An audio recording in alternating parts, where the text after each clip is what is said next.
കോളേജില് തന്റെ പെർഫോമൻസ് ഞാൻ ശ്രദ്ധിച്ചു. മൊത്തം വയലൻസ് ആണല്ലേ? ആ, കോളേജ് ജീവിതമൊക്കെ ആവുമ്പോ കുറച്ച് വയലൻസ് ഒക്കെ ആവശ്യ.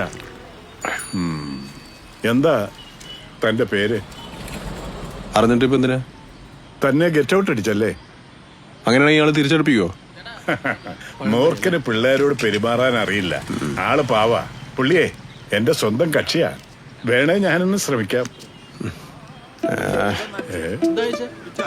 ഇവൻ എന്ത് മനുഷ്യനാണ്? നല്ല ആളാ. ഇവിടെ ഇരിക്കല്ലേ? നിങ്ങൾ ഇത് എവിടെ പോയി കിടക്കാന്ന് വിളിച്ചിട്ട് കിട്ടണില്ലല്ലോ. നിങ്ങൾ പറഞ്ഞ സാധനതാ കിട്ടിയോ? പിന്നെ വേറൊരു കാര്യം, നിങ്ങൾക്ക് വേണേ കൂലിക്ക് ഒരാളെ വെച്ചോളി. ഇന്നെ കൊണ്ട് കയ്യിൽ കെട്ടുമായിട്ട് നടക്കാന്. നീ എന്നെ ഇങ്ങനെ ചൂടാകണേ? ചൂടാതെ പറഞ്ഞു പറഞ്ഞ് നിങ്ങളെ തന്തക്കും തള്ളക്കും പൈസ കൊടുക്കാനിട്ട്. അത് കുഴപ്പമില്ല, ആരും കേക്കില്ലല്ലോ. വന്നേ, നീ വണ്ടി വിട്ടോ.